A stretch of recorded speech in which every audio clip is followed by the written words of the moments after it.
Hello guys, good evening, how are you. आशा करते हैं बेहतर होंगे आप लोग। और मैं विपिन सर आप लोगों का एक बार फिर से अपने इस स्मार्ट स्टडी चैनल पर स्वागत करता हूं। दोस्तों, ये आपका एक ऐसा चैनल है जो हिंदी मीडियम वाले सभी स्टूडेंट्स जो कक्षा 12th के 2021 में बोर्ड एग्जाम देने जा रहे हैं, ऐसे सभी स्टूडेंट्स के लिए यह चैनल एक बेहतर प्लेटफॉर्म के तौर पर कार्य कर रहा है। इस समय कई सारे यूट्यूब चैनल आपको मिल जाएंगे जिसमें स्मार्ट स्टडी क्लासेस नंबर 1 पर चल रहा है, और कहीं ना कहीं ये वहाँ पर Hindi, English, physics, chemistry, biology, math, लगभग सभी विषय के जो वीडियोज़ हैं वो रेगुलर प्रोवाइड किए जाने का प्रयास किया जा रहा है, और साथ में क्वेश्चन आंसर के साथ प्रैक्टिस सेट भी कराना शुरू कर दिया गया है। ठीक है गाइज, तो मैं बायोलॉजी सब्जेक्ट के अंतर्गत जो भी वीडियो आपको देता हूँ, उसी वीडियो के क्रम में आज हम लगभग बायोलॉजी का अंतिम वीडियो आपको प्रोवाइड करूंगा, जो कि आज के बाद ये सिलेबस आपका पूर्ण रूप से ख़त्म हो जाएगा। ठीक है, और इसी सिलेबस के बाद अब हम आगे और भी आपको chapter wise important question answer कराएंगे, और साथ में प्रैक्टिस सेट भी सॉल्व कराने का प्रयास करेंगे ताकि आपकी तैयारी बेहतर से बेहतर हो सके। दोस्तों, अभी तक जो भी वीडियो आपको दिया, उस वीडियो से जो भी टॉपिक्स आपने पढ़ा, कवर किया या नोट्स बनाया है, उसी से टॉपिक से संबंधित जो जिस टाइप के क्वेश्चन एग्जाम में आते हैं उसी टाइप पे आंसर को हम डिस्कस करेंगे ब्लैक बोर्ड पे चैप्टर वाइज। लेकिन अभी हमारा यह वीडियो आज के इस बायोलॉजी सब्जेक्ट का अंतिम जो चैप्टर है, जैव विविधता एवं संरक्षण, इसका जो एट लास्ट पॉइंट पे हम लोग आज अध्ययन करेंगे। उसके बाद फिर हम नेक्स्ट वीडियो से प्रैक्टिस सेट वगैरह सॉल्व कराने का प्रयास करेंगे। ठीक है गाइस, तो आइए देखते हैं आज का हमारा टॉपिक क्या है। दोस्तों, तो मैंने आपको कहा कि आज का हमारा जो टॉपिक है बेटा, सब्जेक्ट बायोलॉजी के स्टूडेंट, क्लास जैव विविधता एवं संरक्षण, जो कि अंतिम चैप्टर, लास्ट चैप्टर है बायोलॉजी क्लास 12th के स्टूडेंट्स के लिए। तो उसी के अंतर्गत हम लास्ट हेडिंग की भी डिस्कशन करेंगे। ठीक है, और यह क्लास 12th के स्टूडेंट्स के लिए है। अब जो बात करेंगे यहाँ पर, हमारी जो इम्पोर्टेंट हेडिंग है, वेरी इंपॉर्टेंट क्वेश्चन है, हॉट स्पॉट। तो आज हम इसमें हॉट स्पॉट की चर्चा करेंगे कि what do mean about hot spot. तो ये हॉट स्पॉट क्या होता है, इसे हिंदी में तप्त स्थल कहते हैं। क्या कहते हैं? तप्त स्थल। पेपर में दोनों नाम से पूछा जा सकता है, हॉट स्पॉट क्या है ये भी पूछा जा सकता है, और तप्त स्थल किसे कहते हैं इस नाम से भी पूछा जा सकता है। ठीक है, तो दोनों नाम से पूछा जा सकता है, इसलिए आपको दोनों नाम पर ध्यान देना होगा। हॉट स्पॉट, ठीक है, हॉट स्पॉट का मतलब तप्त स्थल होता है। ठीक है, ये है क्या हॉट स्पॉट, इसका बायोलॉजी से क्या रिलेटेड है। ठीक है, तो आइए देखते हैं कि हॉट स्पॉट क्या होता है। ठीक है, तो पृथ्वी पर स्थित वह क्षेत्र, यानी एक चीज क्लियर हो गया। ठीक है, ये बात तो क्लियर हो गई। हॉट स्पॉट यानी तप्त स्थल क्या है? एक प्रकार का क्षेत्र है, एक प्रकार का स्थल है। ठीक है, एक प्रकार का क्षेत्र है, स्थल है। और कैसा स्थल है? वह स्थल जहां पर जाति समृद्धि जो होती है, जाति समृद्धि अधिक होती है, अर्थात विभिन्न प्रकार के जंतुओं की जो जातियां हैं उनका डेवलपमेंट, उनका जो पॉपुलेशन होता है वो अधिक से अधिक होता है। ठीक है, तथा कुछ ऐसी भी जातियां होती हैं ऐसे स्थानों पर जो कहीं और नहीं पाई जाती हैं। ठीक है, विशिष्ट प्रकार की जातियां भी ऐसे स्थानों पर पाई जाती हैं, तो ऐसे स्थल को हॉट स्पॉट अर्थात तप्त स्थल कहते हैं गाइस। ठीक है, तो आपको रटना नहीं है, थोड़ा सा क्लियर करना है। हॉट स्पॉट, ठीक है, कि ऐसा स्थल, ऐसा स्थान पृथ्वी पर, ऐसा क्षेत्र जहां पर विभिन्न जंतुओं की जातियां, विभिन्न जीवों की जातियां क्या करें, जातियों की समृद्धि हो सके, विकास हो सके, डेवलपमेंट हो सके, पॉपुलेशन में वृद्धि हो सके। ठीक है, और वहां पर इनको कोई किसी प्रकार का खतरा ना हो। ठीक है, जैसे एक सामान्य सी बात करें अगर दोस्तों हम, तो यहीं पर अपने आसपास ही ले लीजिए, अगर यहाँ पर शायद शेर, बाघ या शियार या कुछ भी ऐसे अगर घूम रहा होगा, तो पक्का है कि वो जो लोग आसपास के होंगे उसे बंदूक की गोली से उड़ा देंगे, क्योंकि वो खतरा है मानव जात के लिए, तो मानव ही उसे उड़ा देगा। तो इस तरह से उनकी, उस शेर की, उस बाघ की, उस शियार की क्या होगी, मौत हो जाएगी। लेकिन अगर वो किसी ऐसे क्षेत्र पे रह रहा है जो मानव आबादी से बहुत दूर हो, और जहां पर शिकार करने के लिए शिकारी भी ना पहुंच पाए, तो वहां पर उनको कौन मारेगा? वहां पर तो ऐसे क्षेत्र पे किसी प्रकार कोई नुकसान नहीं होगा, उनको कोई प्रॉब्लम नहीं होगी, और वहां पर खाने पीने, रहने और पानी पीने की समुचित व्यवस्था होती है प्राकृतिक रूप से, तो ऐसे स्थानों पर तो स्वाभाविक सी बात है दोस्तों कि जो भी जीव, जो भी जंतु रहेगा वो अपना डेवलपमेंट, अपना प्रजनन, अपना जनसंख्या बढ़ाने का काम आसानी से, वहाँ पे किसी प्रकार कोई खतरा नहीं होता है। ऐसे स्थानों को ही तप्त स्थल कहते हैं। ठीक है, तो ये आपका क्लियर हो गया। लेकिन एक बार फिर से अगर हम एक लाइन में माइंड मेकअप करना चाहें इस बात को, तो क्या होगा कि पृथ्वी पर उपस्थित एक ऐसा क्षेत्र जहां पर जातीय समृद्धि अर्थात विभिन्न जंतुओं जीवों की जो जनसंख्या है वो अधिक से अधिक बढ़ सकती है और वहाँ किसी प्रकार का उनको खतरा नहीं होगा और खाने पीने रहने की पर्याप्त मात्रा में व्यवस्था होगी, तथा वहाँ पर कुछ और ऐसी जातियाँ पाई जाती हैं जो पृथ्वी के अन्य भागों में सामान्य रूप से नहीं पाई जाती हैं। तो ऐसे क्षेत्र को, ऐसे स्थान को गाइज हम क्या कहते हैं? हॉट स्पॉट कहते हैं, अर्थात तप्त स्थल कहते हैं। क्या कहते हैं? तप्त स्थल कहते हैं। ठीक है, तो वही चीज़ यहाँ पर लिखा है कि पृथ्वी पर स्थित ऐसा क्षेत्र, वह स्थान जहाँ पर विभिन्न जीवों की जाति समृद्धि अधिक हो सकती है, उनकी जनसंख्या अधिक रूप से बढ़ सकती है, उन्हें वहाँ कोई खतरा नहीं है। ठीक है, तथा कुछ ऐसी भी जातियाँ पाई जाती हैं जो पृथ्वी के अन्य क्षेत्रों पर नहीं पाई जाती है, तो उसे हम क्या कहते हैं दोस्तों?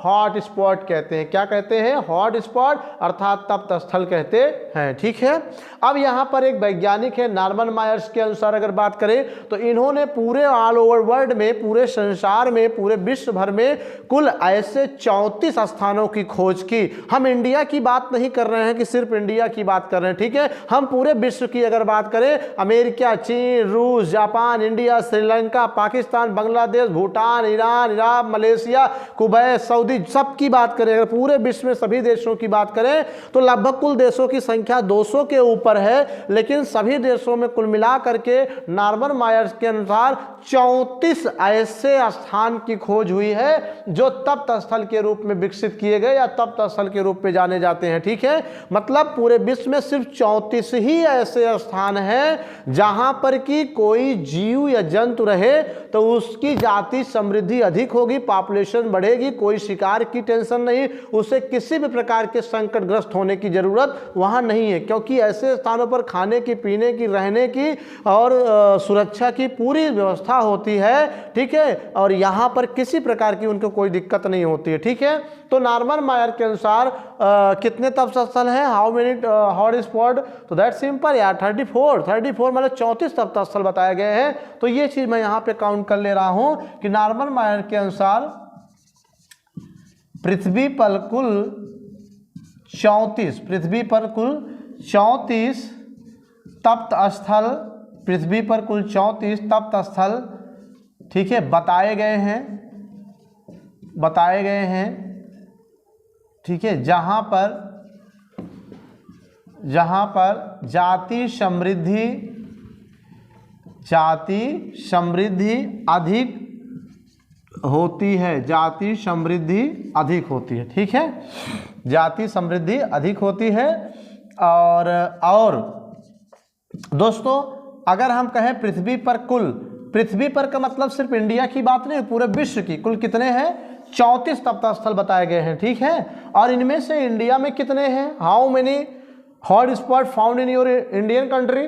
तो इंडियन कंट्री में इसमें से 34 में कितने हैं, तो ये भी आपको जानना चाहिए। तो मैं आपको बता दूं, पूरे इंडिया कंट्री में सिर्फ 3 हॉट स्पॉट जोन घोषित किए गए हैं। ठीक है, अब आप सोचिए इतना बड़ा विशाल देश जहां 125 करोड़ लोग रहते हों, ठीक है, अब तो काउंटिंग करेंगे 150 करोड़ लोग 2021 जनगणना में लगभग हो जाएगा, जहां 150 करोड़ लोग रहते हों, इस 150 करोड़ आबादी वाले क्षेत्रों में सिर्फ तीन मात्र ऐसे स्थान हैं जो हॉट स्पॉट है, अर्थात जहां पर जातियों की समृद्धि अधिक होती है, उन्हें कोई खतरा नहीं है। बाकी पूरे भूभाग पर क्या है? बहुत खतरा है कि अगर कोई एनिमल्स रह रहा तो उसको खतरा है को मार दिया जाएगा, उसका शिकार कर लिया जाएगा, उसका खाल बेच ले, उसकी हड्डियां बेच ली जाएंगी, इस तरह की क्या होती हैं? संभावनाएं रहती हैं। लेकिन 3 ऐसे क्षेत्र हैं जहां पर वहां पर कोई किसी को प्रॉब्लम नहीं है। ठीक है, तो वही लिखेंगे। और भारत में कुल 3 हॉट स्पॉट, ठीक है, बताए गए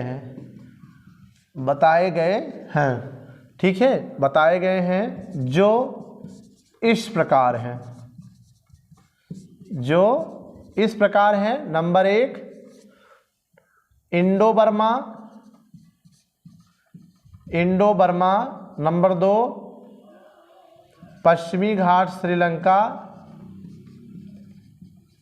पश्चिमी घाट श्रीलंका, ठीक है।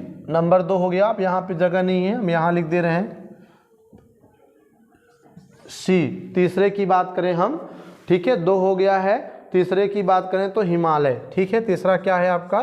हिमालय। हिमालय तो सबने सुना होगा, वहाँ पर आपने सुना होगा कि हिमालय पर्वत पर विशिष्ट प्रकार की औषधियाँ, जड़ी बूटियाँ, पेड़ पौधे भी रहते हैं जो पृथ्वी के अन्य भूभाग पर नहीं पाए जाते हैं, ठीक है।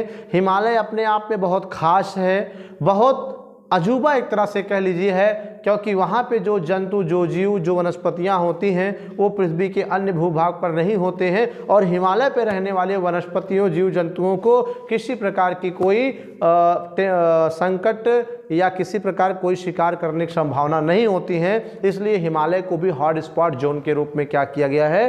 भारत में घोषित किया गया है, ठीक है। तो इस तरह से पूरे विश्व में 34 हॉट स्पॉट, और उसमें से भारत में कुल 3 हॉट स्पॉट बनाए गए हैं, जिसमें पहला है इंडो बर्मा, दूसरा है पश्चिमी घाट श्रीलंका, और तीसरा है हिमालय, ठीक है। तो इस तरह से ये 3 हॉट स्पॉट क्या किए गए हैं? जोन भारत के डेवलप किए गए हैं, या भारत में पाए जाते हैं, या घोषित किए गए, जाने जाते हैं, ठीक है गाइस। तो ये आपका कंप्लीट हो गया हॉट स्पॉट, क्लियर। दोस्तों हॉट स्पॉट टॉपिक भी पेपर के लिए बहुत इंपॉर्टेंट है, उतना ही इंपॉर्टेंट है जितना अन्य क्वेश्चन एग्जाम के लिए इंपॉर्टेंट है, ठीक है। तो बहुत लंबा नहीं आता है, 2 नंबर टिप्पणी पूछेगा, लेकिन आपको बहुत रटना नहीं है। हॉट स्पॉट आपको यहाँ पर मैंने क्लियर करा दिया है, आई होप अच्छे से समझ में आ गया होगा। अब हम चलते हैं नेक्स्ट टॉपिक की ओर, जिसका नाम है आरडीबी। दोस्तों पिछले वीडियो मैंने आरडीबी बताने का, समझाने का प्रयास किया था, बताया भी था, लेकिन कुछ बच्चों का कमेंट था कि सर इसे फिर से समझाया जाए, तो मैं इसे फिर से थोड़ा सा एक्सप्लेन कर रहा हूँ। और ये भी वेरी मोस्ट इम्पॉर्टेंट क्वेश्चन है पेपर के लिए, ठीक है, वेरी मोस्ट इम्पॉर्टेंट है क्वेश्चन, ठीक है। पेपर के लिए क्या है बेटा? बहुत इंपॉर्टेंट क्वेश्चन है, ओके, समझ में आया? पेपर के लिए क्या है? बहुत इंपॉर्टेंट क्वेश्चन है। तो ऐसी स्थिति में जो है क्या कहते हैं, ये आरडीबी आज यहाँ पे हम फिर से डिस्कस करेंगे, ठीक है। आइए देखते हैं आरडीबी क्या है। दोस्तों first of all we know about the RBD का फुल फॉर्म क्या होता है, ठीक है। हम आरबीडी के फुल फॉर्म के बारे में जानेंगे। आर फॉर होता है बेटा रेड, और डी फॉर होता है डाटा, और बी फॉर होता है बुक, अर्थात रेड डाटा बुक होता है, ठीक है। रेड डाटा बुक आरडीबी, इसको हिंदी में क्या कहेंगे? रेड मीन्स होता है लाल, डी फॉर डाटा यानी आंकड़ा, ठीक है, कहते हैं डाटा फिट करिए, आंकड़े, सूचनाएं जिसको कहते हैं, और बुक मीन्स किताब या एक प्रकार से लिस्ट या सूची। किताब में क्या होती है? किसी चीज़ की सूची या लिस्ट ही होती है। तो आरडीबी का full form red data book, Hindi में से लाल आंकड़े, किताब या सूची कहते हैं दोस्तों, ठीक है। अब आप समझ गए होंगे, इससे भी ज़्यादा रटना नहीं, थोड़ा सा सेंस क्लियर करिए। देखिए सूची या किताब मतलब ऐसी सूची या ऐसी किताब जिसमें लाल आंकड़े दर्ज हों। लाल आंकड़े का मतलब रेड किसे घोषित किया जाता है? जो संकटग्रस्त प्राणी हैं, ठीक है, जो संकटग्रस्त प्राणी हैं पृथ्वी पर, जो विलुप्ति के कगार पे पहुंच चुके हैं, जिनकी संख्या इतनी कम हो गई है कि अगर उन्हें संरक्षण ना किया जाए तो वो कुछ ही समय में पृथ्वी से पूर्ण रूप से गायब हो जाएंगे।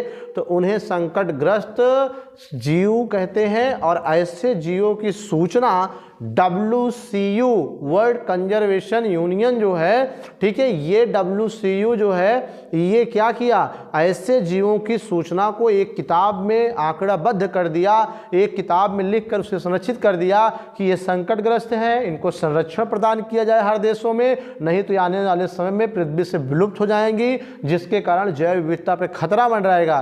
तो उसी किताब को हम क्या कहते हैं? लाल आंकड़े किताब कहते हैं, अर्थात आरडीबी कहते हैं, ठीक है। तो आइए देखते हैं, यहाँ लिखा भी है विश्व संरक्षण संघ ने, ठीक है, विश्व संरक्षण संघ, वर्ल्ड कंजर्वेशन यूनियन, जिसे अब वर्तमान में क्या कहते हैं, इसे वर्तमान में नाम बदलकर अंतर्राष्ट्रीय प्राकृतिक संरक्षण संघ कहते हैं, अंतर्राष्ट्रीय प्राकृतिक संरक्षण संघ कहते हैं। इन्होंने क्या किया कि विश्व भर में उन जातियों एवं उपजातियों को सम्मिलित किया, ठीक है, जो विलोपन के खतरे से गुजर रही हैं। ठीक है, इसका मतलब कि जो विश्व संरक्षण संघ है, अंतर्राष्ट्रीय स्तर पर एक ऐसी टीम है, एक ऐसी संस्था है, ठीक है, जो पूरे विश्व में खतरे के निशान पे, विलुप्ति के कगार पे, संकटग्रस्त श्रेणी में क्या है, पहुंच चुकी हुई जंतु हैं, उनको संरक्षित करने का क्या किया, एक बुक तैयार किया, एक लिस्ट तैयार की है। ठीक है, तो वही चीज़ यहाँ कह रहा है कि विश्व संरक्षण संघ ने विश्व भर में उन जातियों, उन उपजातियों को सम्मिलित किया जो विलोपन के खतरे से गुजर रही हैं। तो ऐसे आंकड़े को, ऐसे आंकड़े वाली सूची या किताब को क्या कहते हैं, RDB कहते हैं। क्या कहते हैं, RDB कहते हैं। और इसका मुख्यालय स्विट्जरलैंड में है। ठीक है,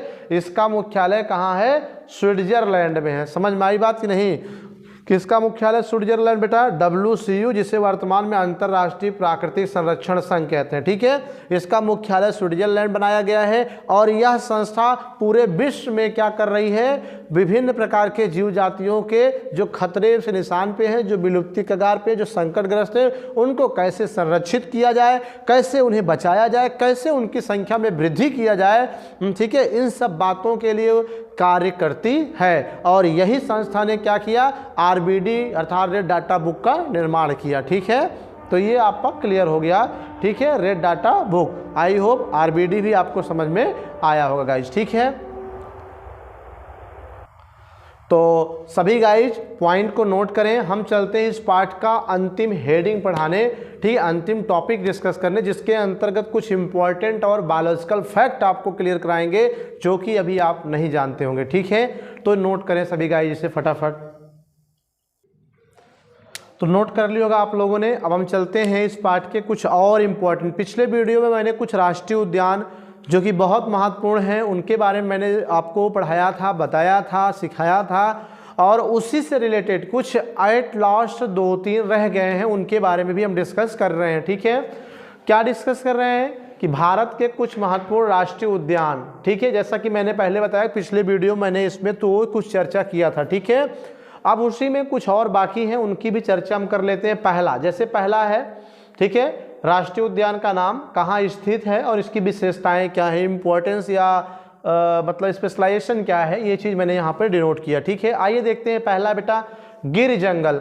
गिर जंगल, ठीक है, सबको पता है, फेमस है कि गिर जंगल या गिर राष्ट्रीय उद्यान जो है यह गुजरात के काठियावाड़ में है। पहली चीज़ कि जो गिर राष्ट्रीय उद्यान है या गिर जंगल है वो कहाँ है, गुजरात के काठियावाड़ जिले में है। और इसकी अपनी विशेषता क्या होती है कि यहाँ पर एकमात्र बब्बर शेर का, ठीक है, बब्बर शेर का पूरे भारत में एकमात्र स्थान है जहाँ बब्बर शेर पाला गया है। ठीक है, पूरे भारत में 90 से 96 राष्ट्रीय उद्यान है दोस्तों, लेकिन उनमें से एक ऐसा गिरि राष्ट्रीय उद्यान है जहां पर केवल और केवल बब्बर शेर पाले गए और किसी राष्ट्रीय उद्यान में बब्बर शेर पाले नहीं गए हैं। ठीक है, बब्बर शेर। अब दूसरे की बात करते हैं। दूसरा है डाचीग्राम राष्ट्रीय उद्यान। तो डाचीग्राम राष्ट्रीय उद्यान क्या है, ठीक है, यह भी जम्मू कश्मीर के डल झील के निकट है। ठीक है, जम्मू कश्मीर में एक झील है जिसका नाम डल झील है, उसी डल झील के निकट इस डाचीग्राम राष्ट्रीय उद्यान का निर्माण किया गया है। और यहाँ की जो विशेषता है कि इसमें काश्मीरी मृग, जिसे हंगुल कहते हैं, इसको संरक्षित किया गया। ठीक है, काश्मीरी मृग जिसे हंगुल कहते हैं, इसका संरक्षण किया गया है। ठीक है, तो ये आपका इसमें क्या है, इंपॉर्टेंट है, याद रखना। फिर बात आता है तीसरे की बात करें, ये बहुत इंपॉर्टेंट है। ठीक है, ये क्वेश्चन टेट, सुपर टेट के साथ साथ इंटरमीडिएट के एग्जामिनेशन के अलावा और अन्य कंपटीशन परीक्षाओं में भी आता है। ठीक है, क्या आता है, कीबुल लमजाओ। कीबुल लमजाओ राष्ट्रीय उद्यान ठीक है, यह मणिपुर के लोकटेक झील में है। ठीक है, मणिपुर के लोकटेक झील में क्या है, झील के बीच में स्थित है, पानी के बीच में स्थित है। ठीक है, विश्व का एकमात्र तैरता, ठीक है, क्या है, राष्ट्रीय उद्यान है। विश्व का एकमात्र तैरता राष्ट्रीय उद्यान आप कह सकते हो। ठीक है, पूरे विश्व में एकमात्र तैरता राष्ट्रीय उद्यान अगर आपसे पूछा जाए तो आप यही बताओगे कीबुल लमजाओ है, जो मणिपुर के लोकटेक झील में स्थित है। ठीक है, जैसे मान लीजिए आपका झील है पूरा, ठीक है, ये झील है, यहाँ पर पूरा पानी भरा है ऐसे। ठीक है, तो यही बीच पे ये क्या है, ये आपका है काव कीबुल लमजाओ, ये बीच में क्या है, कीबुल लमजाओ, ये यहाँ पर ऐसे स्थित है। दरअसल यहाँ पर ये खाद, मिट्टी और अन्य कैल्शियम मैग्नीशियम लवण के बीच में जमा हो जाने के कारण इस स्थल का निर्माण हुआ है। ठीक है, और पानी के बीच में है, इसलिए तैरता राष्ट्रीय उद्यान के नाम से जाना जाता है, और विश्व का एकमात्र अपने आप में इस तरह का ये क्या है, राष्ट्रीय उद्यान है। ठीक है, ये क्लियर हुआ। अब चौथे की बात करते हैं। चौथा है कियोला देवी घाना पक्षी राष्ट्रीय उद्यान। शायद इसे मैंने पिछले टॉपिक में क्लियर कराया था, लेकिन एक बार फिर से हम लोग देख लेते हैं।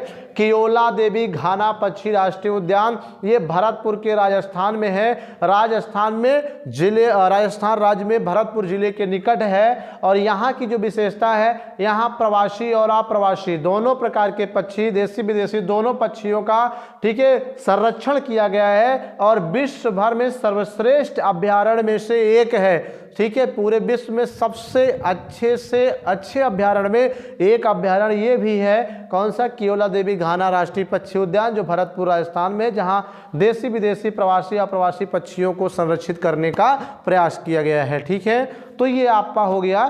ठीक है, अब ये भी खत्म। अब लास्ट का कुछ 2-3 और इम्पोर्टेंट टॉपिक, उसके बाद ये पूरा वीडियो, पूरा चैप्टर, पूरा बायोलॉजी का सिलेबस एंड। इन्हें आप नोट करें, चलते हैं नेक्स्ट टॉपिक की ओर। ठीक है, तो आइए देखते हैं। अब जो एट लास्ट दोस्तों वह समय हुआ, वह समय आ गया जब हम सिलेबस पूरा करने की बात कर रहे थे। ठीक है, तो लगभग आपका सिलेबस ये पूरा हो गया।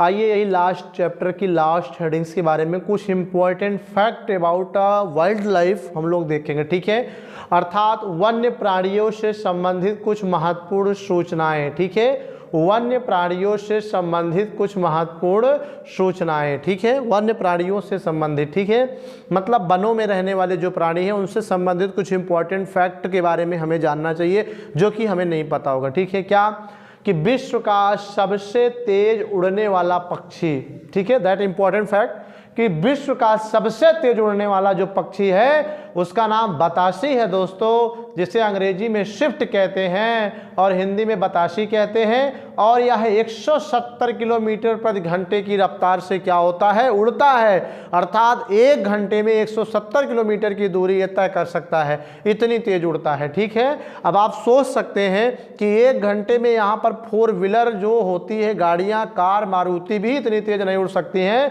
ठीक है, तो 170 किलोमीटर प्रति घंटा की रफ्तार से उड़ने वाला यह पक्षी है, जो विश्व में अकेला ऐसा पक्षी है। ठीक है, दूसरा है विश्व का सबसे बड़ा पक्षी जो है, अब तेज दौड़ने उड़ने वाले की बात, विश्व में सबसे बड़ा पक्षी आपने देखा होगा, कौवा इतना बड़ा होता है, हंस मान लीजिए इतना बड़ा है। ठीक है, इस तरह से अलग अलग पक्षी, लेकिन विश्व का जो सबसे बड़ा पक्षी है वो अफ्रीका का शुतुरमुर्ग है। कहाँ है, अफ्रीका का शुतुरमुर्ग होता है। ठीक है, तो ये शुतुरमुर्ग आपने सुना भी होगा कि लगभग 2 से 3 मीटर ऊंचाई तक होता है, तो लेकिन जो अफ्रीका का शुतुरमुर्ग है वो और ही बड़ा होता है, जिसकी ऊंचाई 3 मीटर और वजन 150 किलोग्राम होता है, 150 केजी किलोग्राम होता है। ठीक है, फिर तीसरे की बात करते हैं, विश्व का सबसे बड़ा जो स्थलीय प्राणी है वो अफ्रीका का हाथी होता है। वैसे भी हम आपसे पूछेंगे, आप हाथी कहेंगे, तो विश्व का जो सबसे बड़ा स्थलीय प्राणी है, स्थल पर रहने वाला है, वह अफ्रीका का हाथी होता है। इंडिया के हाथी के कान छोटे होते हैं, कर्ण पल्लव ये, लेकिन अफ्रीका के जो हाथी उनके ये कर्ण पल्लव काफ़ी बड़े होते हैं, इसलिए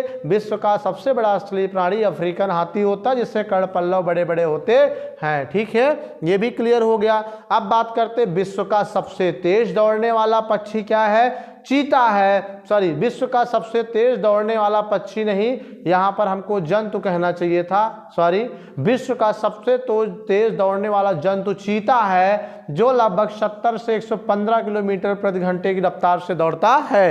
ठीक है, अर्थात 1 घंटे में 115 किलोमीटर की दूरी तय कर सकता है ये। लेकिन भारत में हाल ही में इसका क्या हो गया है, विलोप हो गया है, ये अब भारत में क्या है, नहीं पाया जाता है, विलुप्त हो गया है। ठीक है, लेकिन फिर भी इसकी जो चाल है 70 से 115 किलोमीटर प्रति घंटे की रफ्तार से होती है। ठीक है, फिर बात करते हैं हाथनी की। ठीक है, हाथियों के झुंड का, जैसे जब हाथी झुंड में चलती हैं जंगल से निकलकर कहीं भी, तो उसमें 2, 4, 6 नहीं बल्कि 10-20 हाथी रहती हैं। तो उस हाथियों के झुंड का जो अगवा होता है, अगवा का मतलब जो सबसे आगे वाली हाथी है, वह एक हथनी होती है, अर्थात फीमेल जो होती है वो सबसे आगे होती है, बाकी सब पीछे पीछे क्या होते हैं, दौड़ने का कार्य करते हैं। ठीक है, तो दोस्तों ये रहा सब important fact of wild life. तो इस तरह से ये भी खत्म। दोस्तों आज के इस वीडियो के साथ साथ आपके बायोलॉजी के जितने भी चैप्टर, जितने भी टॉपिक थे अकॉर्डिंग टू योर सिलेबस, सबका वीडियो मैंने प्रोवाइड करके अपने वादे के अनुसार दिसंबर तक कहा था, और आज शायद 1 जनवरी हो गई होगी, और इसी के क्रम में हमने ये वीडियो आपका समाप्त कर दिया। मिलते हैं नेक्स्ट वीडियो में इसी पार्ट के क्वेश्चन आंसर के साथ, और कुछ और भी क्वेश्चन कराएंगे चैप्टर रिलेटेड। तब तक के लिए thank you for watching this video guys, thank you. और हाँ, अगर आप वीडियो को लाइक नहीं किए हैं तो लाइक कर दीजिए, कमेंट भी कर दीजिए, और अगर आप नए हैं चैनल सब्सक्राइब कर बेल आइकन दबाइए। Thank you for watching this video guys, thank you.